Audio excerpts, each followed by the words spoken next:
I'm Todd Forrest, Arthur Ross, Vice President for Horticulture and Living Collections here at the New York Botanical Garden, and it is my honor to introduce the second speaker in this year's Winter Garden Lecture Series. Cassian Schmidt, our speaker today, is a noted plantsman, author, professor, and the director of Hermannshof Director near Heidelberg, Germany, a trial and display garden widely celebrated for its habitat-based planting design, and recently, in 2015, commended by the European Garden Heritage Network for its planting design. It really is one of the world's great gardens. Over his 25-year career, Mr. Schmidt has developed a groundbreaking approach to creating gardens that work with plants' ecological adaptations. He is admired around the world for his ecological approach to garden design and his similarly scientific approach to garden management. Last summer, when famously frank garden journalist Robin Lane Fox visited us here at the garden, he could not stop raving about Hermannshof, which he had seen earlier that year, and which he described in his Financial Times article as a beacon of scientific beauty, scientific planting beauty and sheer skill. Mind you, this quote is from someone not inclined to wax enthusiastic about ecological design. In that same piece, Robin described Piet Oudolf's work as a Dutch herbaceous muddle. So Cassian clearly is doing something right at Hermannshof. But excellence is excellence and beauty is beauty, and Mr. Schmidt has achieved both at Hermannshof. I am particularly looking forward to learning more about how he has applied a rigorously scientific approach to maintaining the gardens there, which I hope to take a lot back to our work here at the New York Botanical Garden. Thoughtful planning and rigorous analysis allow a team of only 5 gardeners to take care of unimaginably complex plantings that provide an ever-changing display in all seasons. Please join me in welcoming Cassian.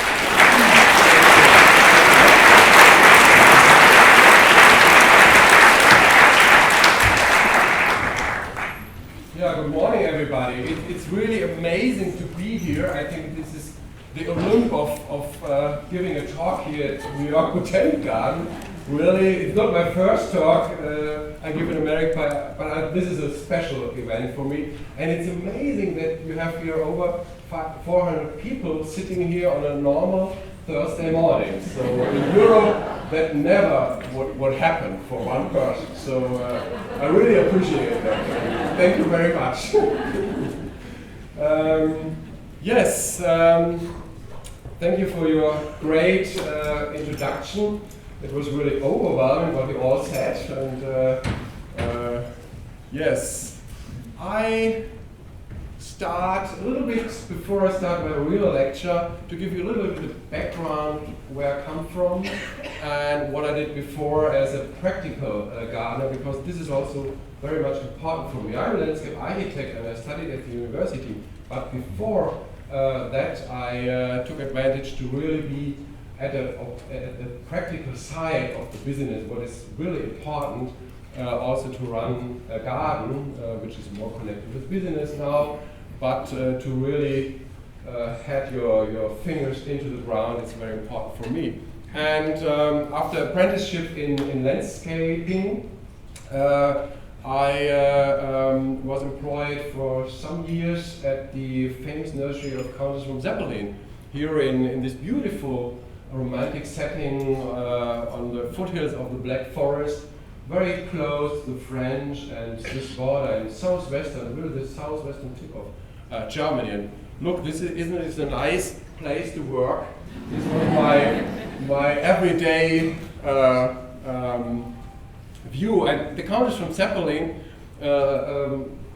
lately brought me to America because she met Kurt Blumel from Kurt Blumel nursery. She met him in 1986, I think, in the PPA meeting in Columbus, Ohio. And she said, "Wow, this is a nice man." So they didn't fall in love, of course, but she was a countess and Kurt was charming, and of course this come together, of course, and because for Americans a true countess is something. And she was really this nursery had the largest assortment in the 1980s, I think, in Germany, of over 5,000 species and varieties in the catalog. So this is really a amount. Especially Hamorcalis, all from America, of course, and irises and peonies, sempervivums, and poppies. She bred the most poppy varieties which are still in the trade. So this was a very good introduction to the country, to the horticulture field. And then America, 1987, 88. This is my, I did an internship 1 year, and this is my colleague George Übelhardt. He's running the Gelato seed company today, Perennial seed company. And you see where we are standing. I was a little bit quite younger, 24 years old, and this was my experience to America. Everything was bigger and higher and greater, and large amounts, of course, growing. So this was Kurt Blum's nursery just 2 years ago. But this was really, I think, the most important man to get me into the business, to connect me with people which are still friends today. And of course, he named also a pennisetum after me, Pennisetum Cassian. This is the secret now, because when I introducing myself, I said, "Oh, you are the Pennisetum." And well, I selected this. I found this as a chance seedling. I think I didn't switch my microphone on, but you don't complaining. No, it's on. Ah, better. I have a lot of worries. And so I found this as a chance seedling, and he named it for me. In 2 years I came back to Kurt, and he said, I got 10,000 of them already. Because Kurt was really a good businessman. And if you want to see it, this is a prominent place. You can see it here. And Kurt was also a good designer. So we built a lot of garden work, landscape work in his garden, his famous black pool, and he did also a lot of gardens, and a lot of people don't know that, and also ecology, putting plants together according to their environment, and we will hear a lot for that more. Another man important for my career is Dr. Simon. He was the first. He's also a landscape architect, and he runs a nursery. He died, unfortunately, last year in his upper 80s.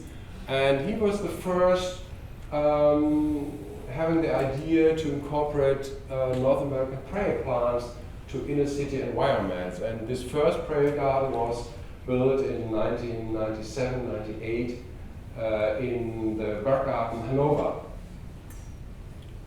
And this is where I'm today, this beautiful landscape on the foothills of the Odenwald Mountains, looking to the west into the Rhine Valley. Somewhere behind here flows the Rhine, and on the other side, it's not France yet, it's the Palatinate. It's a very famous wine-growing area, mostly Riesling, and also Chardonnay, and also Pinot Noir. We grow up here a lot. And it's not these monocultures plantings you see, it's a very cozy landscape, a lot of fruities, cherries, all in between. So it's a very lovely countryside actually around Weinheim. And Heidelberg, it was mentioned already, this beautiful romantic city. Americans love it to go there.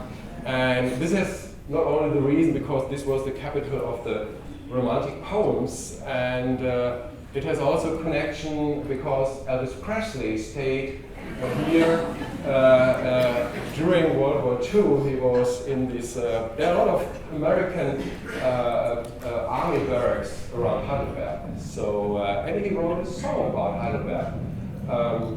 It's called Ich verlor my, no, what is it? I lost my heart at Heidelberg. Most Americans don't know that, so he must have been in love with some girl also. It's not about the city, it's about a girl he met in Heidelberg. Well, now the serious stuff. Well, how the transition of a private estate to a public garden. I will tell you this, that you understand what's behind all that. This is the manor house, how it looked in, what is it, in around 1900s, the 1900s. You see it's more a vegetable fruit garden, and in the back you see the, oops, sorry, it's too dark. In the back you see the hilltop with the medieval castle from the 1200s, and vineyards over here. This is all wooded today, but the very steep vineyards. And this is my office building. You will see it later, the gardener's house, and this is the villa. And here you see a little tree. You will see it later. This is a giant sequoia dendron giganteum, planted in 1888.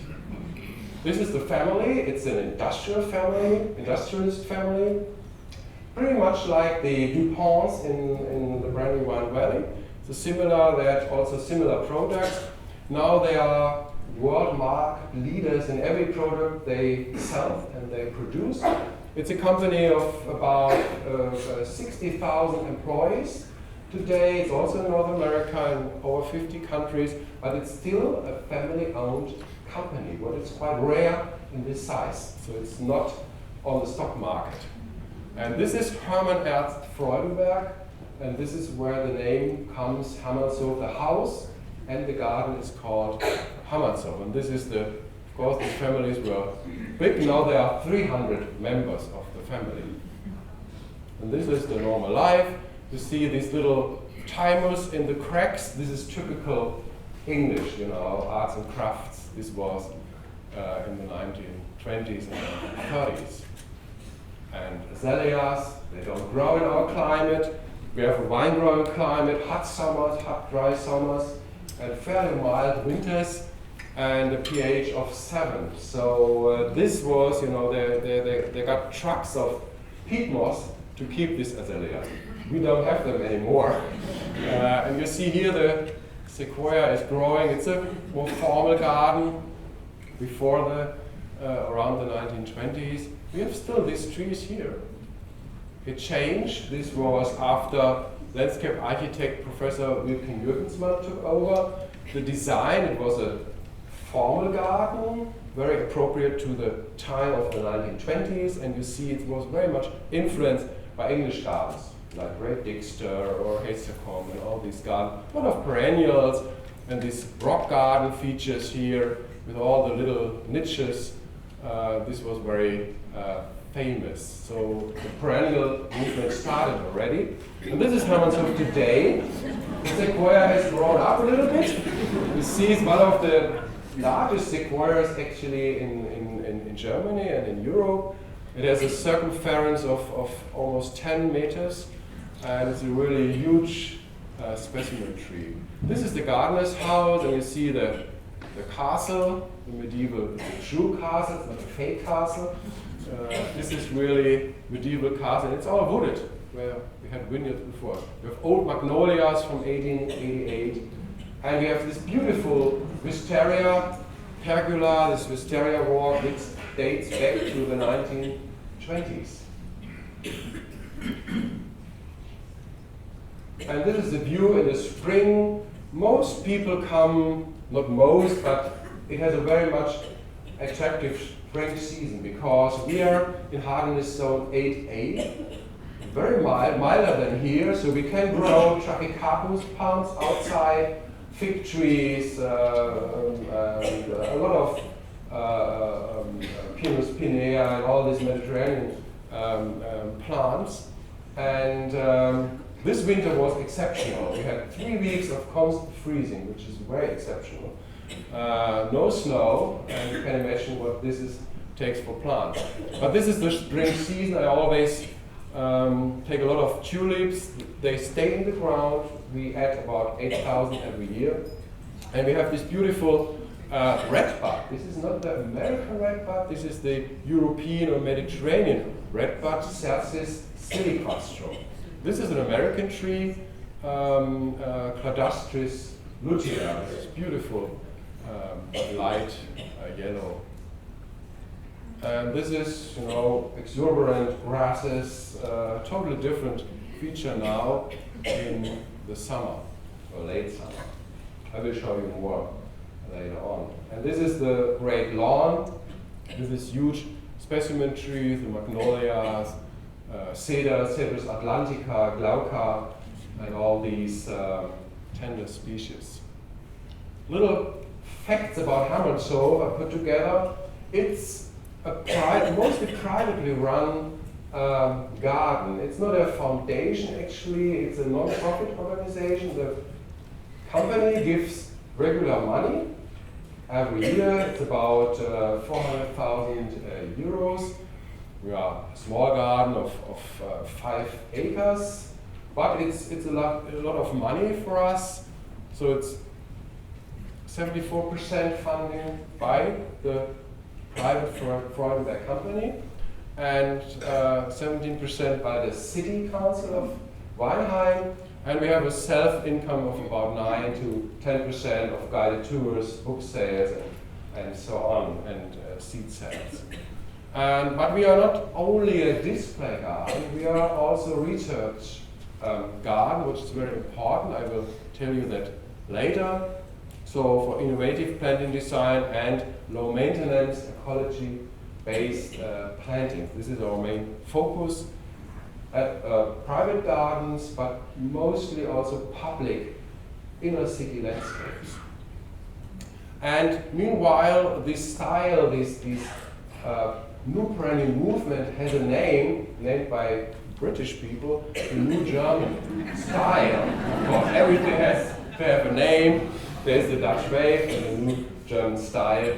But this is about the perennial movement. I will tell you later. And education is very important. I'm also professor, part-time professor at Geisenheim University, so teaching is very important for me. Teaching young people in the profession. And also we are a trial garden. That means we evaluate assortments of plants, like Chicago does it, or Whistler does it in England. And we have a special system of about usually 3 years of evaluation, and before we have 2 years of pre-evaluation to figure out if these plants we trial are true to name. This is always a problem.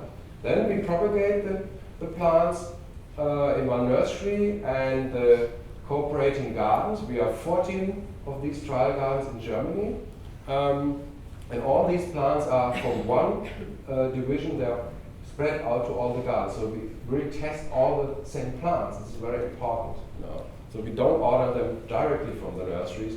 We do 3 different nurseries, and then we figure out which is the true one. So we have panicum right now, 40 varieties. So immense growing, the panicum, especially in North America. We have Helenium right now, and we have some Visorba right now, which are not so easy to grow in our warm wine-growing country.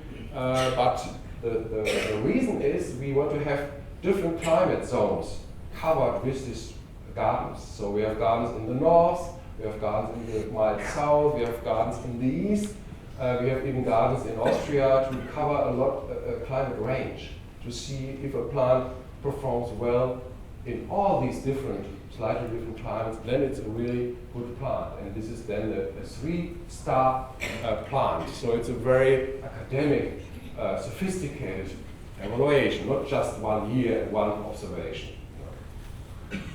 So, and of course, teaching is very important. These are all young landscape architects from a university, and they have to know plants, which is difficult. And plant knowledge has been pretty much ignored in the recent years, even in universities. They're good in computers and design, but their main material they don't know. This is really a problem.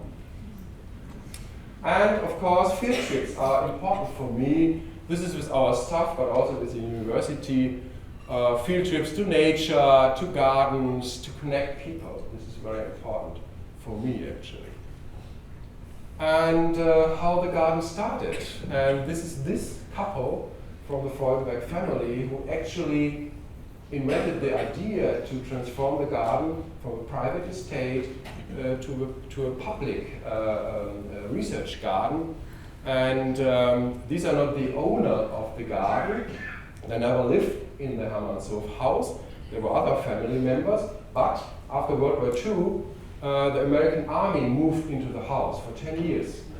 And fortunately, the garden wasn't destroyed. They respected the garden, even the gardeners worked in the garden, but the family could live in the house.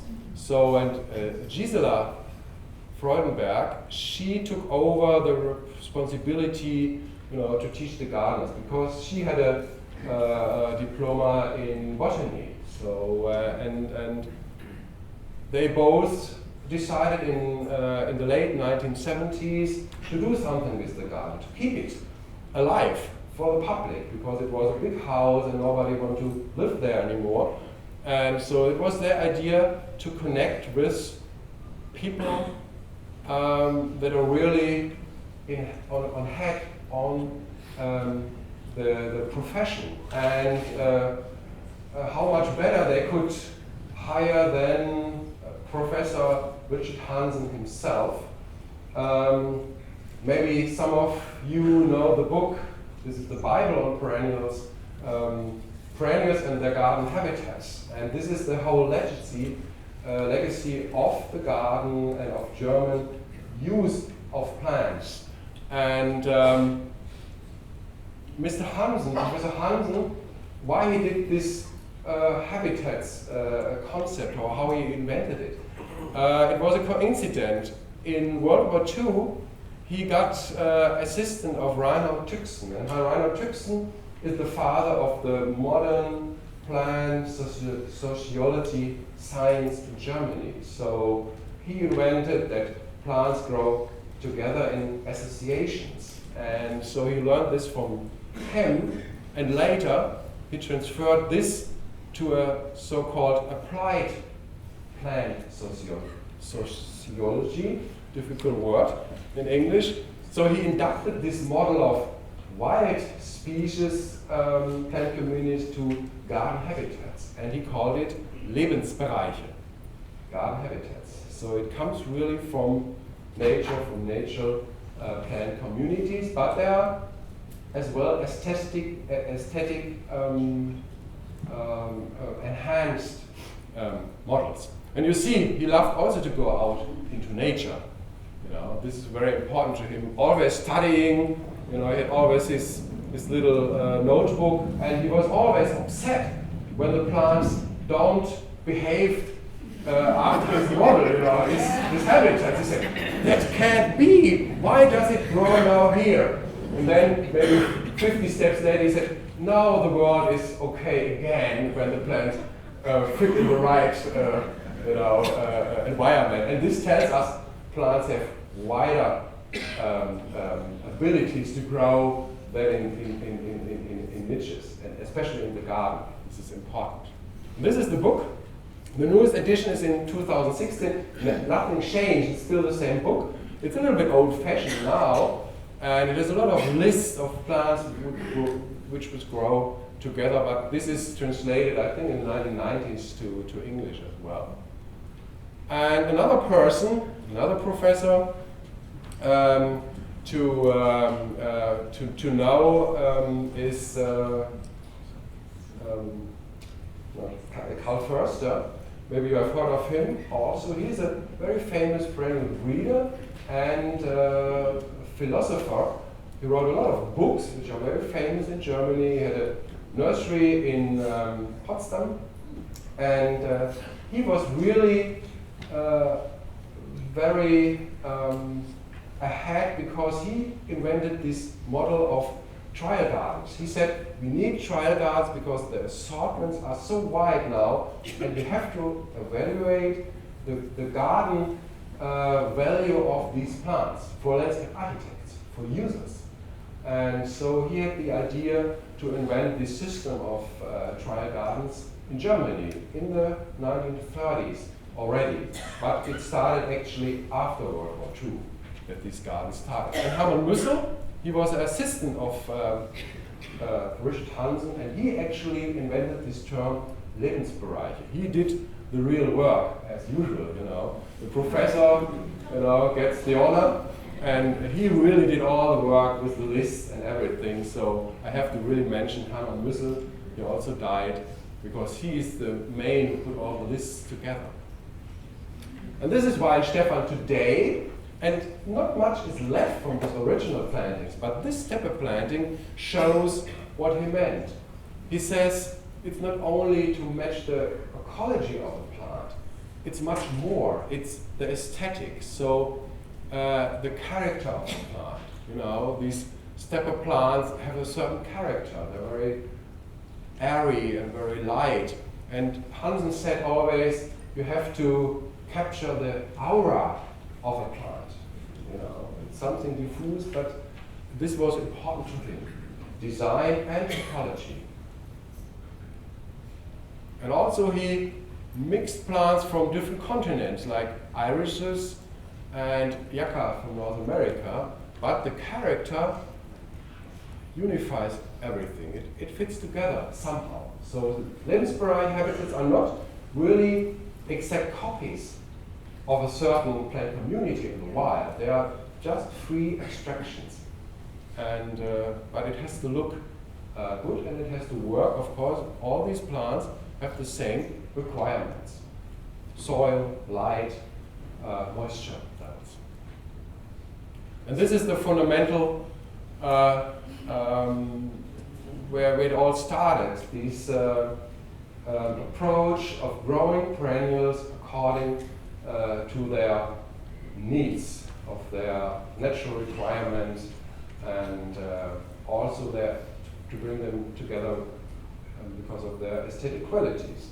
And this is what he meant with the Lebensbereich. And this is still what we are teaching in universities today. So this model of this concept of Lebensbereich is still very much used in Germany. Some say it's too limiting the design. That might be true, and you can be free, but anyways, you always stick to these environmental things. You know, otherwise you have a lot of input of maintenance. And this was also Hansen's idea, to reduce the amount of maintenance when you put plants together from the same environment. And these are the main environmental habitats in a garden. We do have these woodland margin or woodland edge, steppe, rocky steppe, dry open ground, moist open ground, water margin, water and border, and you have in these you have subdivisions. Of course, there are some more. And these are usually the pictures what you have in every German catalog. These pictograms of these now with the subdivisions. You have 12 habitats actually. You know, woodland, and it shows a little bit the exposition, what's going on, what soil requirements they need, what moisture tables they need, and it shows a little bit the situation, you know, on a hillside, on a rocky ledge, or in higher water table. So this is where we stick, and there are some very simple meanings of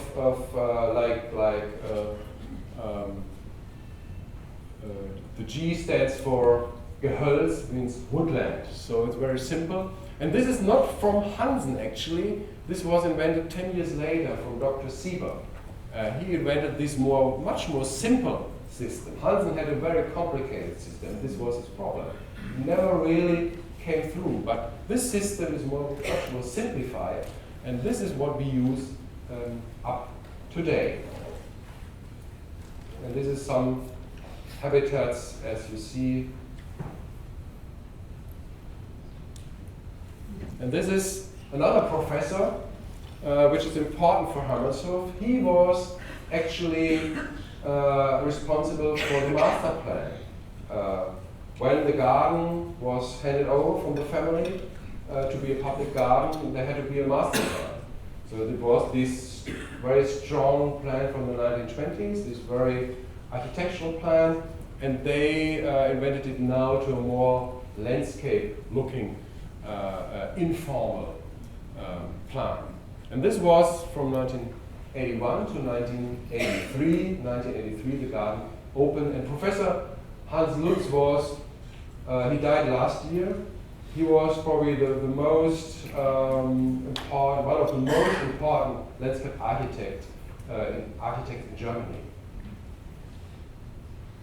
And this is the last professor in the row. Then we are over with all the professors. And yeah, this was my ancestor. Hansen asked professor, or he was a professor then, asked Oswalder. He was a student with him, and he knew he was a good and clever man. He knows a lot of plants, and he wanted to invent that he took care of the garden first and let his ideas be planted. Because in Weinstefan it was more a border-like, you know, very straight beds. And in Hermannshof there was a chance to have really these habitats coming to life. And in 1981 his book came out, Hansen's book came out. In the same year Hermannshof started. So the early 1980s, really this new perennial movement started. So it's not so new as you might think. This was the base. And Hansen was, Walser was one of the people of this important movement up to date. So he tried out everything, and Hansen did the expert opinion actually for Hermannshof to be a trial garden. So it has a lot to do with Hansen, and Hansen wanted to see his work really from his book planted. But the thing was, Walser had to realize Weinstefan is a more continental climate, and Weiner is a different climate. So of course he had to make adaptations. And of course we make now a tour through the garden about the legacy of the garden, what is also the topic of what unifies all these three lectures from Chanticleer, Hermannshof, and the upcoming lecture of Ray Dixter. These are all this garden I admire very much, and we are close friends, Fergus Garrett and Bill Thomas, and we got exchanged people. One of my former interns, Austin, is also here in the audience, and maybe there will be more in the future. And so this is what my approach is, which is of course connected with Hansen, but I took it a step further. I'm more getting inspired by natural plant communities, and what I incorporated is maintenance. This was not what Hansen really took over. He was with his lists, but he didn't talk too much about maintenance. And for me it was important to keep these things, to make it low maintenance but attractive as well. So this was very important to me. And this is the garden plan, sorted by these habitats. We have more moist or mesic ground with border-like perennials. We have dry to moist meadows. These are all the meadow themes. We have dry steppe and rocky steppe here. We have European woodland, Asian, more or less Asian woodland, North American around here, and North American prairie. We have dry prairie around here, dry steppe around here, and we have a garrick garden here, and a peony garden, tree peony garden here. And we will start at the view of my office. This is more the border-like part in the spring. We have a lot of tulips, and especially I like this Dordogne very much. This was actually an accident. You know, for the pink cerces, I wanted to have pink, like this one, Montreux.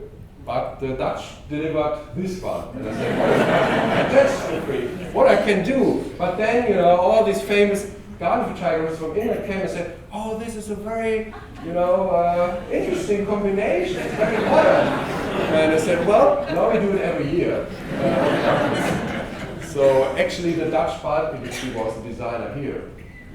But you have to have some provocation sometimes. And that's like it. It's very important. Don't be too brave, too serious in your things you do. This is my office, the second level, the gardener's house, and this is the same, you know, in summer. North American plants. I will tell you later why North American plants, even if they are alien, is so important for German garden culture. And we have a beautiful Davidia tree. See, it's beautiful. It was planted before I came in the 1980s, and it took, as you know, about 20 years to have it bloom the first time. But now it's really every year very nice. This is a crabapple, very rarely planted, a huge crabapple. It's Malus hupehensis from Hubei, China. And some, let's call it millefleur displays. Of course, you have to have this. These are the most labor intensive, of course. But nice, of course. This is the interest. I love this intermingled with fleur style. And we have, again, these wisterias, you know, late April, early May. It's really when you have to come first. You have to come several times, of course, but when you have to come first, it's really, this time of the year, it's really the exuberance of the blooming, and everything smells in our region. Around thousands, 10,000s of cherry trees are blooming in the landscape, so it's very, very beautiful in spring in our area. So it's the best time to come to Heidelberg, actually. And yes, and this is the wisteria walk. And the tree peony garden. I grow these more rocky type from the rocky group. It's a much better, they have a much better branding than this conventional Suffredicoda type. And they're very hardy and very lovely. They even self-seed all around here. We have thousands of seedlings. So they really like it here. And this is a beautiful tree-like, it's chipped like a tree, this wisteria here. This is again a view to show you how the garden changes over the seasons. This is in late April with this beautiful red bud here. And meadow, you know, it's all in the same spot. These tall perennials from North America, it's all North American. And you're wondering why we use so much North American plants in Europe and in garden culture. Well, they're not new to garden culture. They are about 100, 150 years in garden culture. And of course, we have also a discussion of native and non-native. And of course, in the landscape, we use only native plants, and there are rules and to do that. But in urban environment, we really depending on this late blooming, summer blooming perennials, because in North America, the prairies, the grasslands, is a more warm season system that starts late, and the blooming is quite late in the second half of the year. In Europe, it's totally the opposite. We have a cool season system. Our meadows are cool season. They start very early, you know, they're starting about now to green up, and flowering is in May, and the first half of June, and then later it's over. Our meadows are brown then, so they are hay then, and you know, if we would take all the American plants out of our gardens, the garden, there was nothing in bloom after, I would say, late June. There are some exceptions, of course, but this is why we use so many American plants to have a summer peak. You know. And anyways, we had the Ice Age in Europe, and the use of trees, you know, there was a wipeout of about 90% of the species we had before the Ice Age. Opposite to America, we have about over 700 species of trees and shrubs in North America, and we in Middle Europe there are only 40 left, including the shrubs. Not much for landscape architect, you know. So we depend also on North American trees, and this is the reason. So this is how it looks. It's not a classic border, of course. You understand, it's not a border like in England. It's more landscape. You know, it's intermingled. There are eruptions of grasses, and even if these are hybrid perennials, not the wild species, but the setting is quite wild looking. Of course, they depend on nutrients and they depend on water. So we have here drip irrigation in here because it's too dry for us.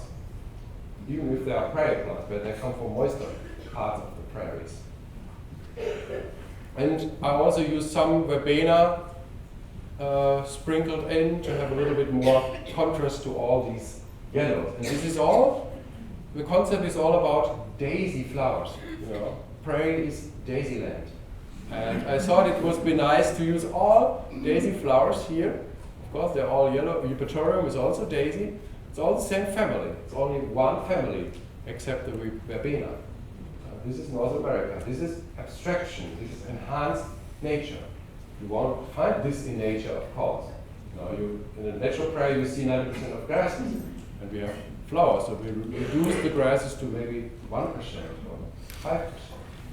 And also short-lived plants are important in these more border-like areas. And also I like to use species dahlias to put in. Dahlias in the future, I think, will play a more important role. And it's not difficult, we put them in, dig them out in the fall. And I like this Dahlia coccinea. This is a wild species. It can be creamy yellow, it can be orange, it can be magenta, up to red. So we have just seedlings, and they are gorgeous to complement the late blooming North American asters. And of course, since I have been working in North America, I'm a little bit into the North American flora, and I try to use like sassafras, which you can't get in nurseries in Germany, but if you are a little bit with connections, you can get it. It's beautiful. I have this beautiful sea of the Aster Blue Lagoon, and then this sassafras. It's larger now, meanwhile, and the people love it. And this is the same view out of my window in late summer. And coming to the prairie garden and the woodland. The prairie garden on the other side, I implemented it in 2001. It was just a lawn, and all what you see here is planted, all the dogwoods, I stayed in Maryland for a year, so this is really what I could bring home to the garden, I feel a little bit home to America when I have, this is my little Maryland at home. It's nice to have the possibility to do that. And they grow. And this is my prairie in the summer with these towering silphiums. This is a wild, natural-looking prairie just for demonstration and education. And the fall, you see it looks like in the Midwest. Here, I used for demonstration also Solidago species, which I wouldn't use outside in a design concept, of course, because they could be invasive. These are the more not so invasive one, like Solidago rigida and Speciosa. And Nyssa. It's also a tree you know very well, but it's never planted in Europe, actually. This is a drier prairie, adjacent to the lawn, with more drought-tolerant grasses, Schizarherium and Echinacea pallida. And adjacent to this environment of the dry prairie, we have the steppe area, which is pretty much the same environment. The one North American grassland, the other one Middle Asian, Central Asian grasslands. You see the difference, And this is what I mean. The aura of the plant, the North American prairie environment looks quite different, and you need these theme plants, Echinaceas are theme plants, of course. And penstemons are typical theme plants of North American prairie. And theme plants in a steppe environment are salvias, lamiaceae, and alliums, and also asteraceae, the achilleas. And it's also about structure. Round, global structure, vertical, and horizontal. This is also important. If you see this black and white, you see all of the structure. This is also, so there are several levels of ecology, the getting inspiration from the wild, but then this enhancement of an artist or a landscape architect. This is very important for me. So it's a picture that looks very natural, but it's actually really designed in all its levels and also color, of course. It's another area with white, gray, and this red. Papava, beauty of rivermare, and artichokes. They are not quite totally hardy. And I like this allium Mount Everest. This is one of the best alliums actually to grow. Also form, global, then these expressive leaves, and then these red dots of Papava, even if it's only a few days. But other things are coming later in this order. It's also usually without irrigation. We have fennel in here, so this could be inspired by some Iranian or Middle Asian tall forest communities. Now even drier.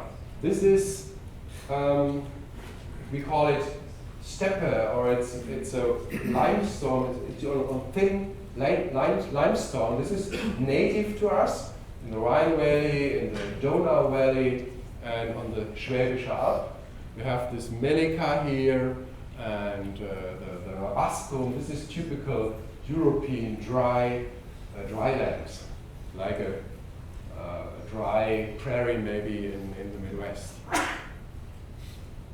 So we also try to deal with native plants, of course.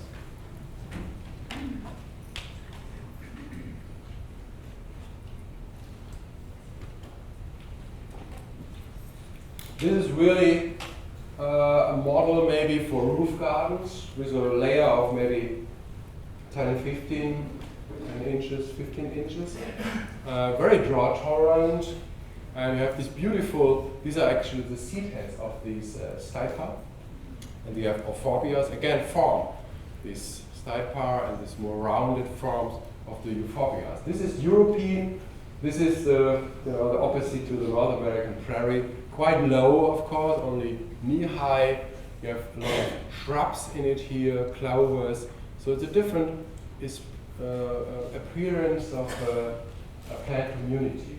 But this is not a real plant community. It's also just from my brain. Just it could, it looks so novel, but of course I get inspiration. I see euphorbias with stipa, but the proportions are different and so on. This is what I add in my mind, and it has to be manageable, of course. And these drylands are very low in maintenance if you do it right.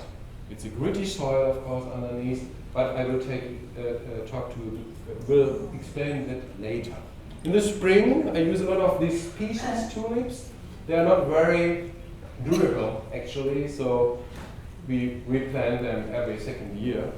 And I like this Tulipa clusiana from Clusius, this beautiful peppermint stick, and this is Cynthia. And this I like very much, the Tulipa vitali, beautiful plant. But the mice are a problem, and actually also the low nutrients levels. So these tulips need a lot of feeding actually. But the problem is if we would fertilize all this area, everything would be too big. So we have to keep all these little stipas, which are coming up here, low nutrients, and so the tulips actually suffer in this gritty soil. This is the problem. In nature, they have this very loamy soil, but extended drought in the summer, but we don't have that so much. So it's always a compromise, and this is the reason that they don't really proceed so long, because they suffer. They are too hungry in this substrate. And this is what we call a Mediterranean garrigue. It's a subshrub community which is rounded shrubs. This grows very well in our climate. We use it also on traffic island actually. These are these evergreen or semi-evergreen plants like Santolina and Lavandula and so on, with some shrubs of the pea family. It is very typical for this landscape. Also here to capture the typical forms of physics of the plants of the landscape. Moist areas. And here the palm, of course, this is an artificial palm. These are actually 3 different habitats: water, water margin, and moist meadow. And this is an European meadow, very rare nowadays, close to the Alps. There are some, south of Munich, there are some meadows left of this Iris sibirica, Siberian irises. And this is a variety, Caesar's brother, a very old variety, but these are the best. They perform for years. And species Hemerocallis, I like really these plants are close to the wild species, not so much hybridized ones. And they are more long-lived actually. This is from another perspective, the same meadow in another season, a little earlier, with euphorbias in here and Camassias. Here again, Camassias, same environment, and they fit very well, I think, even if they are North American, in this European cool season meadow. So we mix always geographical ranges. So we are not a botanical garden, really to be precise, representing a real plant community from a certain geographic region. So we mix it for aesthetical reason, unless the plants match the same environmental needs. A little later, these are all meadow plants, and from higher mountain meadows, so that like it cool.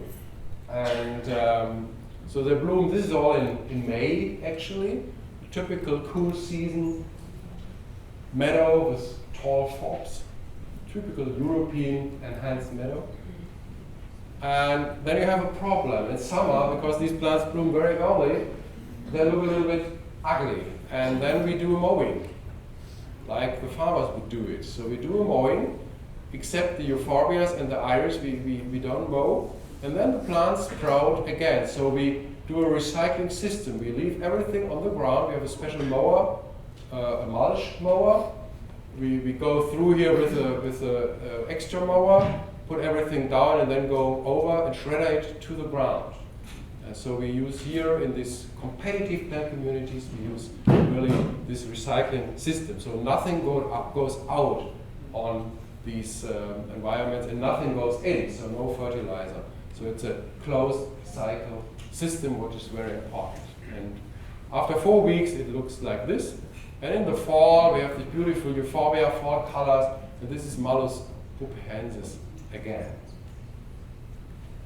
Another tall forb community, more Eastern Asian, with canthus and this black-flowered Pennisetum,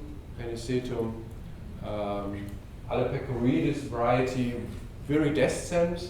I got these plants from Pete Adolf. They're very, very nice and black. And this is a nice aster, Aster Thompsoni.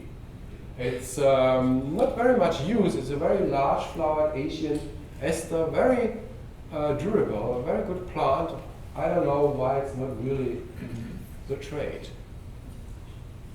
And Hemerocallis, you know, you are the land of Hemerocallis breeders, of course, and I think there are several hundreds every year coming out, but you don't need them all. One of my favorites, well, you have them in your garden, they are nice, but I like really the more specious ones, and one of my favorites is Hemerocallis citrina or citrina, which has a very, very nice lemon scent in the evening, and has this beautiful lily-like small petals, and it's beautiful. Of course, it's a daylily, you know, they do what daylilies do, but they clean themselves much better than the modern varieties. You know, these Tripoli varieties, you have to clean them every morning to look at them. And these are for the landscape, you know, for the landscape, and it's very hard to kill a Hemerocallis. You know. These stand here for 30 years. They were there before I came. So Emerald are the most long-lived plants. And a good lily, also from Asia, is Lilium Henry. Beautiful, tall lily, which is not very effective to fungus. It's a very long-lived, good, robust lily. And I use a lot of umbellifers. These are very important for me. The structure of umbellifers. This is an angelica. This is not this nasty, alien, problematic weed of Heraclio. This is a Chinese variety. Of course, they're only monocarpic, so they die after flowering. And another border, which is quite new, with persicarias, the new varieties we have in Europe now, hortensias, and lilies. So it's a nice border, but it's also inspired by a meadow, a mountain meadow, could be in Eastern Asia. And I put on purpose this pink and yellow. It's a little bit a provocative combination, but I think it works. You know, it works. So I like to try it. We're really very experimental. That's very important. And of course, shady areas. I usually never use variegated plant, but in this case, I used variegated hosta to have this picturesque picture of a tropical landscape, you know, to a little bit over the edge, to have really this feeling of a luxurious, exotic landscape. And I like this. And I like this little path so that the people can get in touch with these plants. And this is, I used a lot of large-leafed perennials against with small-leafed perennials, and a lot of large-leafed trees like magnolia, tripetala here. So to have this feeling of a monsoon woodland. And textures, in this kind is textures. You know, small, fine textures against bold textures. You know this plant, hosta, solid substance. And this is how I put a planting together. So it's about exotic flowers, about leaves, textures, the shiny leaves and these strange marbled leaves of the Disosma species. This all grows here, also maybe except this, it's a little tender. Oak-leafed Rhodgasias, this light to dark is also a topic I use. And it can be really almost subtropical. You know, Musa basio it's called a hardy banana. Of course, it's not really hardy. You have to cover it with leaves, but it's very easy to cover. And the higher you cover it, the taller you will have the trunks. And this is a hardy ginger, actually, Singiba myoga. It took seeds from China, and it's a beautiful, very hardy variety. And European woodland, France, Eastern Asian woodlands are more attractive, of course, than European ones. Europe, you know, this blooms in very early spring, and then you have textures, but I like it. France, and you have some nice things, the European lily, Lilium martagon, and this beautiful black clotrine. It's a very healthy variety. Takes a while. You know, sometimes you plant the bulbs and you see nothing in the first seasons, and you have to wait. And the North American woodlands with the dogwoods, the Ascona. And this you are familiar. It could be also New York Botanical Garden, maybe. Yeah, a little bit about, I have not the time to go deeper into this, but as I said, maintenance is very important to keep all this. And we really experiment a lot and have to focus on the maintenance. And we develop really maintenance strategies for plants based on plant strategies. It's a very intelligent system to go with nature instead to go against nature. So we incorporate in natural dynamic cycles of nature. We try to. So we stimulate dynamic processes to enhance the stability of a plant community, of a horticultural plant community. It's not a natural plant community, so it needs the helping hand of a gardener, of a trained gardener. This is important, but it's less work. And yeah, maintenance, you are maybe also experienced gardeners.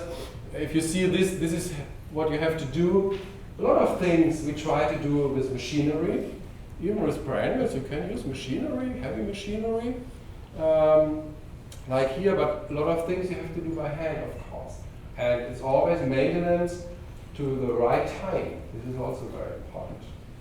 And this is very academic. This is usually for the university students, but the base for our maintenance is this triangle of the main ecological strategies of plants.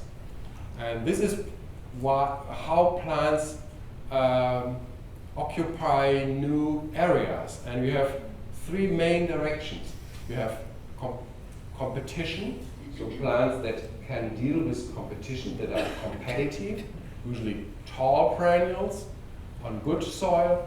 You have plants that are adapted to stress. These are very important because stressful environment limit the amount of weeds very much. So stress is a very helpful instrument to be low in maintenance. So these are specially adapted plants to stress, sun, drought, high water table, low nutrients. All this is stress. So these are the stress tolerators. And then you have a third factor, disturbance. What you do as a gardener is always disturbance. If you plant a new border, you disturb the soil and invent all the seed bank to germinate. Because what you have in the ground are disturbance tolerators. What you do is the right strategy to keep them all alive. Yeah? So this is important to realize.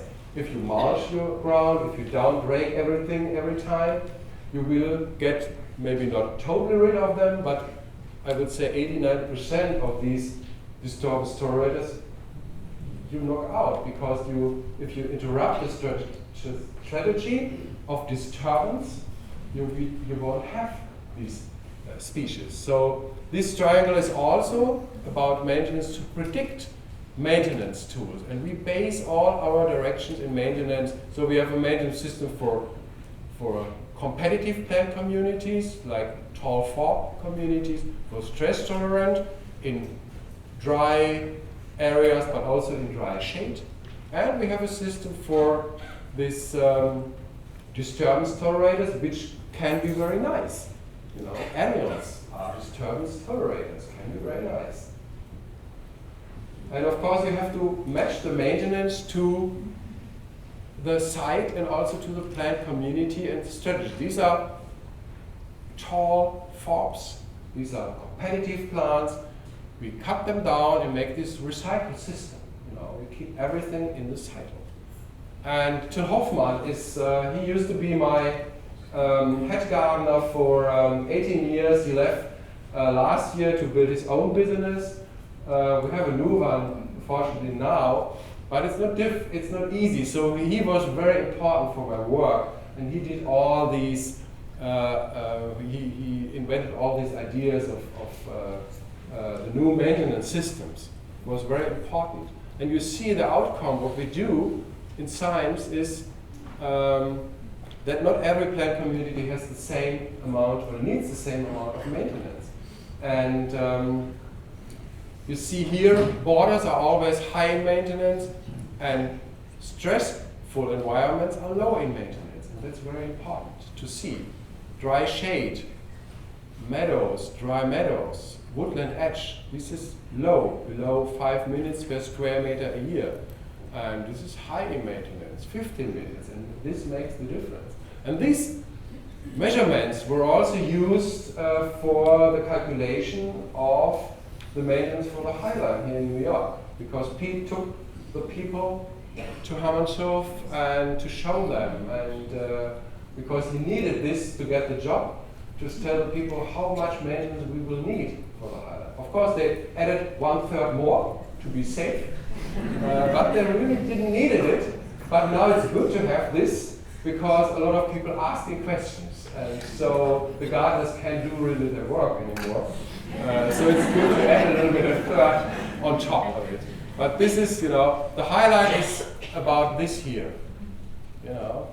This very low. It's higher actually, but it could have been managed with 5 minutes per square meter a year. And we train people from the city communities. This is very important because to train the gardeners all the time. And we have tables of maintenance tables, what to do in which time of the year and what not to do. This is very important. This is a very simplified model, but we really train them what to do over the year for in different habitats. That's very important. And nobody did this before. And the mulching and not necessary and so on. And these squares are when you have to do it. Weeding is always important. What to cut back, when to cut back, all these things. I can't go, unfortunately, deeper in this. That would be an extra seminary. Of course. So, we're almost on the end. I go a little bit quicker because you have probably a few questions.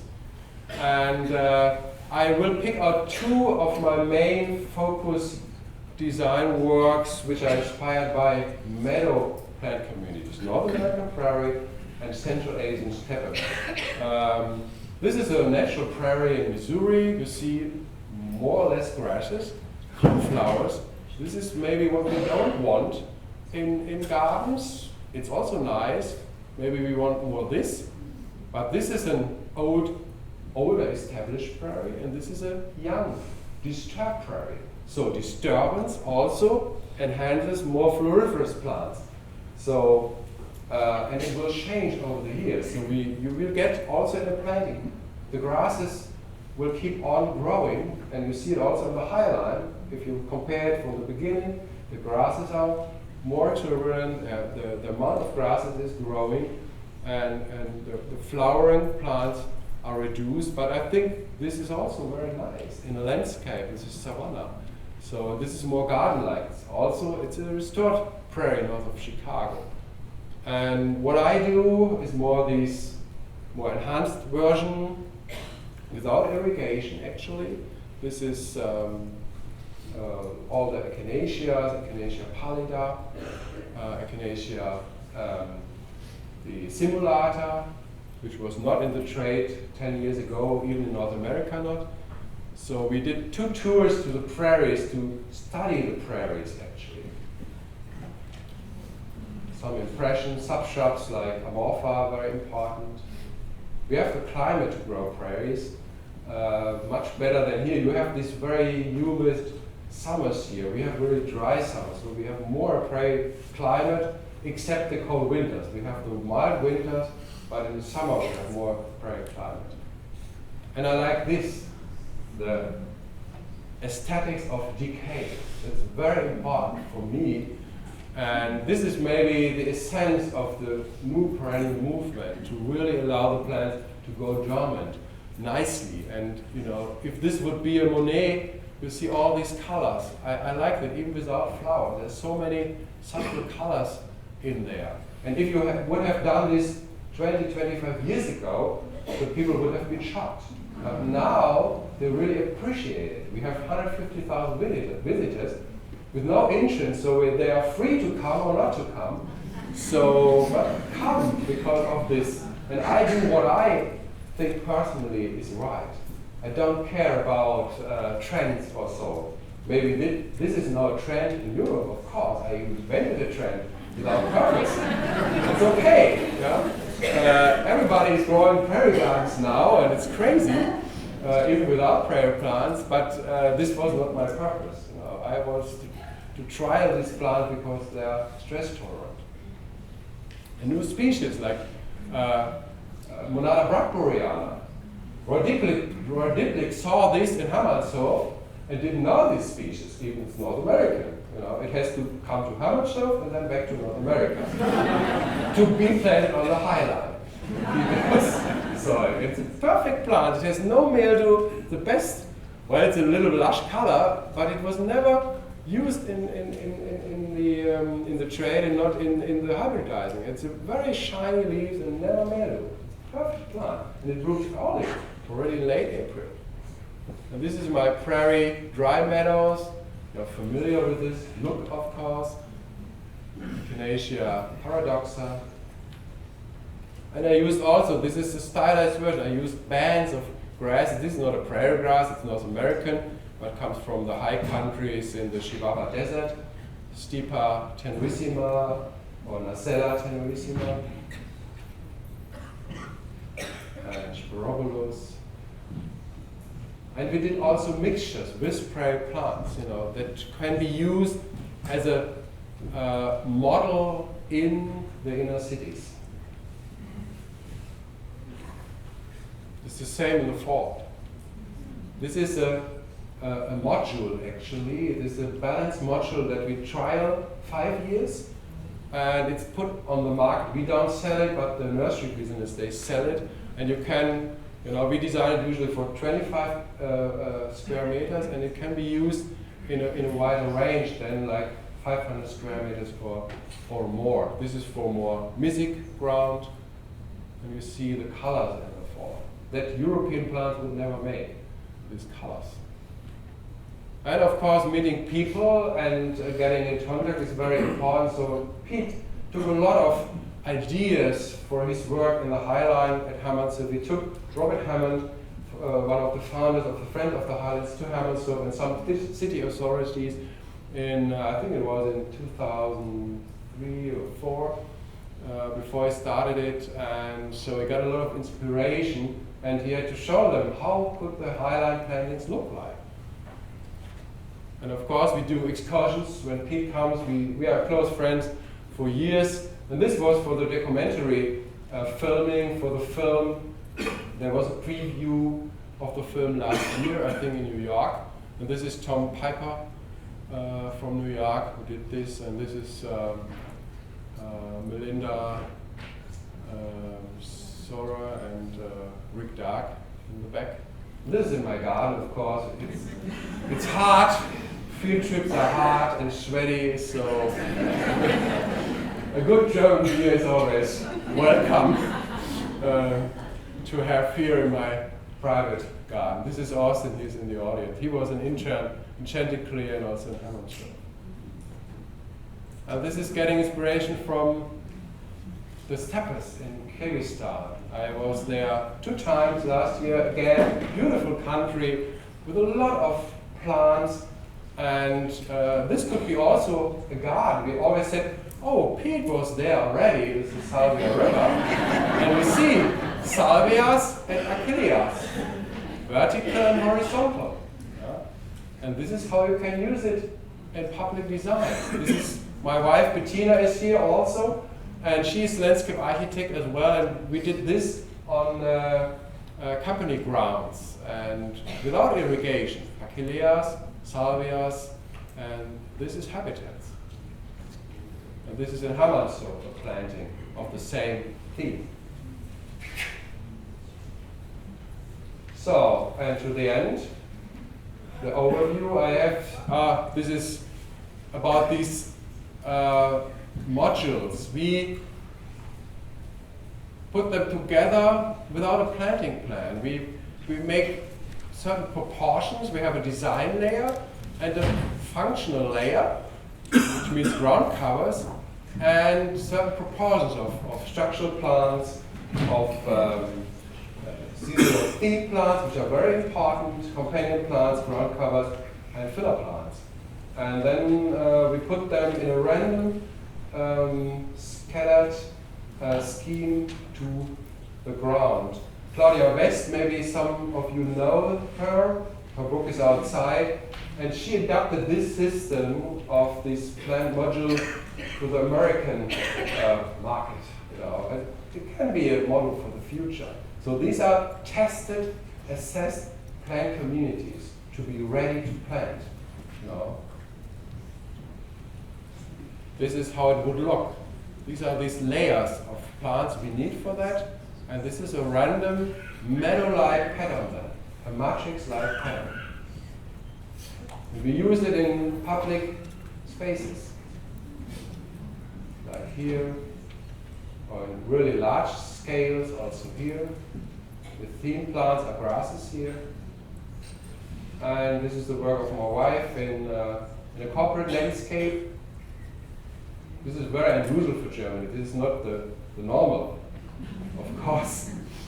And also the drainage, all this. It's not only the planting we did, it's also all the pavement and the ecology and the drainage here underneath and all these things to make it ecological proper. But we use also non-native plants here, stress tolerators.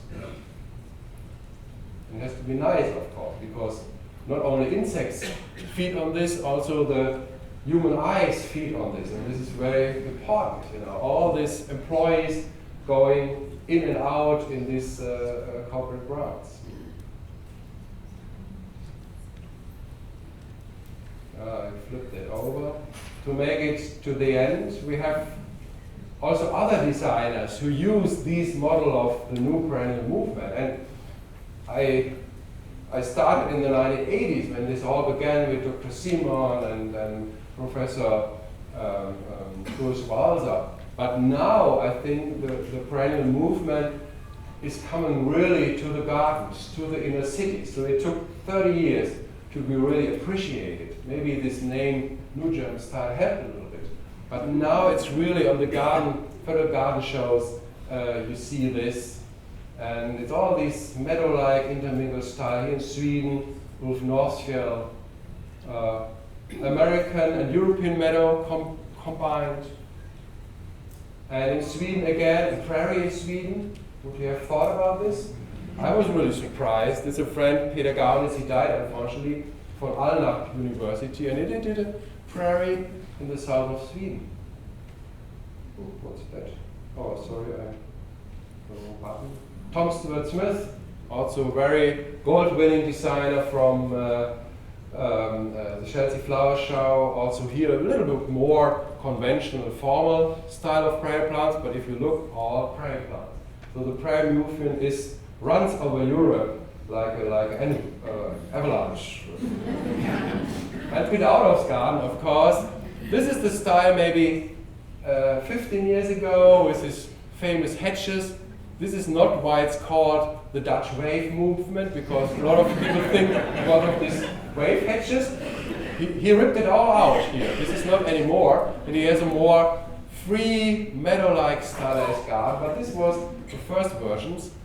And now he has this very free, dynamic garden in front of his office. I have the privilege sometimes to spend the night here in this house. There's also a guest house, and this is his office. And this used to be his nursery area. So it's transformed to a cool season European meadow and a North American meadow. This is planted and this is seeded.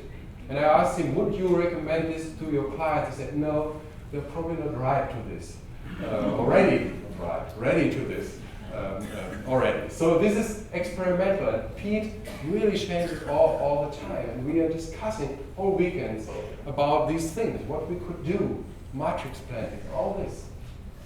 Of course, he has the chance to do this in these prominent areas, and this is his advantage. And this was the first mixed planting he used in one little strip in the Lurie Garden in Chicago in 2004 already.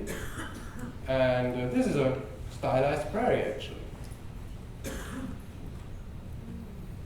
And Battery Park and Environment. Pete was not thinking about too much about environmental, proper landscape design, but now of course he has to use these environmental, this ecological based Hansen type planting. And you see, it's not a limitation. It's really, if you do it right, you can do everything and invent yourself every time, but it has to stick to the environment. And that we learned really from Hermannshof, actually. And of course, his masterpiece, the planting on the High Line. And this is the end then, and you see the circle closes because this is about environment.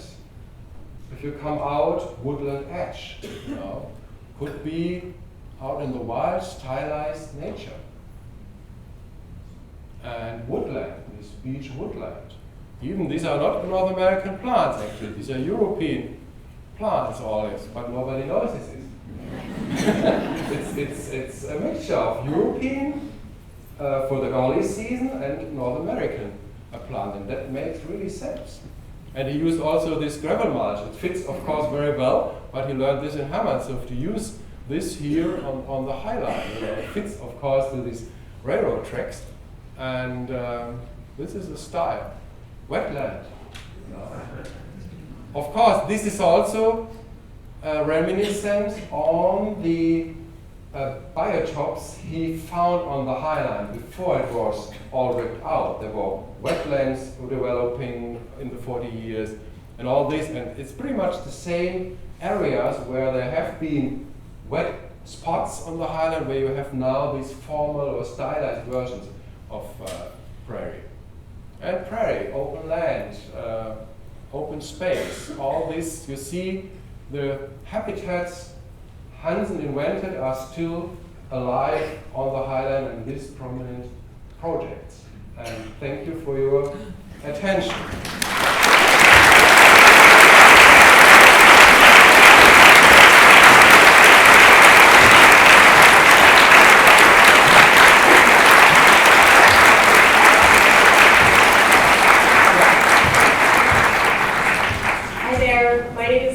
I'm the Director of Adult Education, and I just wanted to thank you so much again, Cassian, for this beautiful presentation. I love the mixture of beauty, aesthetics, and science together. It's really very impressive. So we're going to have a couple of questions that we're going to be able to take. We will have, Charles will be there with a microphone, but before we do that, just very quickly, I have a couple of announcements. One is that the Mertz Library on the 6th floor is going to be open for a really exciting viewing of the rare book collection that they have. If you want to see some of the world's greatest garden print books, head on up to the 6th floor. There's going to be a viewing right now and another one at 12:30. The easiest way to get there is out this door to the right and then to the elevator. We also have our copies of the Spring Summer Catalog, Adult Education, out. There's quite a few things coming up in March. Aaron Bertelson will be here to speak about Great Dixter next month. Claudia West, who Cassian referenced, will be here as well in March. We have Entwined, which is a wonderful symposia that will have our garden scientists speaking about their findings in plant exploration. We have Threshold, which the Humanities Institute is putting on about climate change. And we have the Mighty Oak Conference, which is going to bring together experts to talk about the plight of oaks here in the Northeast and their importance. So without further ado, who's got questions for Cassian? In the meanwhile, there is also a book on Hermannshof, and unfortunately, we don't have it on the book table. It is available secondhand on Amazon, but I just noticed this is a bilingual version of French and English, but if you look in the internet, it's all Le Jardin Hermannshof, and you think it's an English version, but there is only a German copy and this English-French copy. So don't be irritated by this title, Le Jardin. There's also English in it. Unfortunately, I couldn't carry only a few presents, but I talked to, what is his name from the book? John, or Richard from the shop. To Richard from the shop. I will talk to my editor, the Ulmer, and he will make it possible to have it available for the bookshop. So maybe you wait a little bit and you will get it then. Okay, thank you. So I'm ready for your questions. Hi, Cassian. Thanks for your talk. It's great. Can you just talk a little bit about, you seem to use a much lower percentage of grasses in your matrix than Adam does, and your logic behind that? It depends. I have plantings with maybe 90% matrix of grasses and just dot in or a few perennials, and you can do it the other way around to have more floriferous perennials and have only a few specimen grasses in between. So you can do it both ways. I would say the way to do a grass matrix is more natural and appropriate to a prairie, and it's probably more sustainable because the grasses, the ground layer of grasses, is the functional layer, and it makes it more durable over the years and easier to maintain, I think. Was that all right? I just it seems like in general, I hear you said at one point, you know. Can you speak a little louder? Maybe I was misunderstanding, but at one point it seemed like you had said you threw out a number like 15%, 20%, or something like that, and what I've seen elsewhere is like as high as 70 or 80%. It depends. As I said, in some of these plantings, you're right. It's only 20-25% to make it more to have the flowers being the most proportion. But in landscapes, in inner cities, I would agree to raise the amount of grasses. It depends what you want. You can do both ways. In a natural prairie, you have 80-90% of grasses, of course. So I show pictures also where you have mostly grasses as theme plants and only a few dotted in. So, but these are different possibilities and styles, of course. And in the end, you will always lose the flowering forbs, and it will end up in a higher percentage of grasses anyways. They will come from below. Other questions?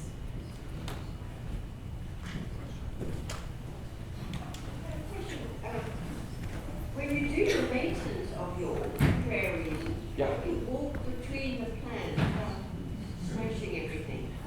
No, we are flying. No, we use little helicopters. No, we do it, of course, in the off season, not in the growing season. And in the winter, or if it's frozen, it's very easy to mow everything and shred it down. And the summer mowing, of course, you have to have your feet on the ground. But perennials are tough, and their overwintering buds are at soil level or even lower than soil level, especially with North American plants. So you don't do really damage. Beside maybe evergreen plants. So in a shade planting, of course, you have to watch your step where you are going. So we're not smashing plants, but if you do it in the right season, you can go with even heavy machinery over it if it's frozen. Like in the Lurie garden, they do it with machinery when it's frozen, like now, late February, and cut everything down and shred it to the ground. In the highland, of course, you can't do it. But in the Lurie garden, they do it. You have, of course, to decide if you will do it in your private garden, but I do it, and a lot of customers, they appreciate it because it looks nice and strawy, and it's a self-composting layer on the ground. You have to adapt your feeling about what looks neat and what's not. This is a matter of maybe your personal feeling, and but it's the most ecological way, of course. Recycling of things. I have a question. Do you have a problem with wildlife, or is your property fenced in? Well, it's fenced in. It's in the middle, really, of the town of Weinheim. So it's a very, I wouldn't say urban, but it's a really in the city. So of course we have a lot of birds. We have even herons there, we have buzzards there, and a lot of wildlife, a lot of insects, of course, because we have this wide plant trade. We have about 2,500 species of plants, native and non-native, and we have a really wide range of insects and butterflies and so on, and so they appreciate also the non-natives because in summer there's a lot of nectar, and so of course they can produce the whole cycle, But we don't have bigger wildlife, you know. We don't have deer or rabbits. I was thinking of 4-footed wildlife. What wildlife? 4 feet, not 2. 4 feet, yeah. Well, the bigger things we don't have because it's really in the city. But the woodlands are closed, but we can't have bigger wildlife. You know. We don't have rabbits and so on, destroying the plantings. There's another question? We burn our prairies here. I know, but in a inner city, it's well,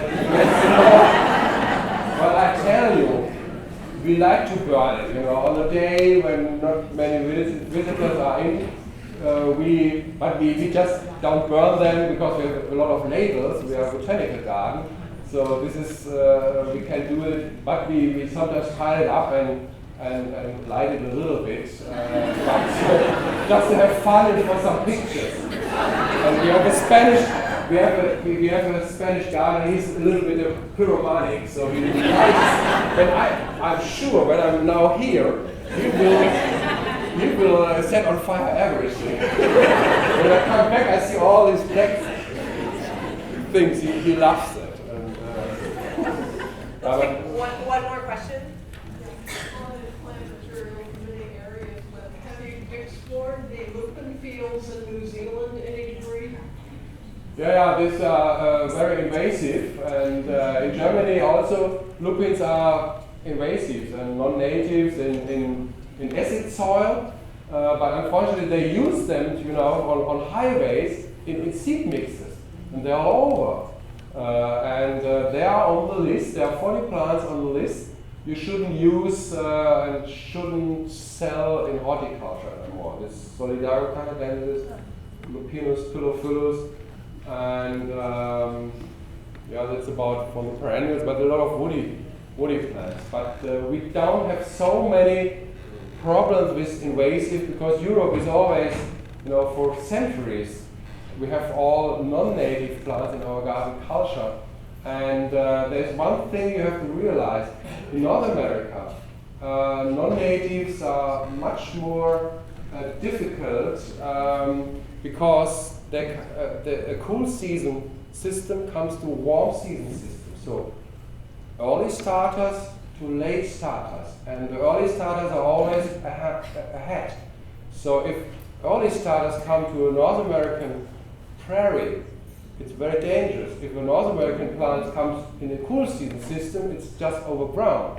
It has no problem. But you have to be careful, of course. And what is generating in garden culture, we use them only in inner cities. And not every cultural plant is an invasive, of course. It's only it's one of 10,000 introductions, or 1 of 1,000, sorry, is usually going to be an invasive. So we have about 20,000 plants cultivated in Germany, I would say. So it's 40 that are invasive. Is this the answer to your question a little bit? Say yes.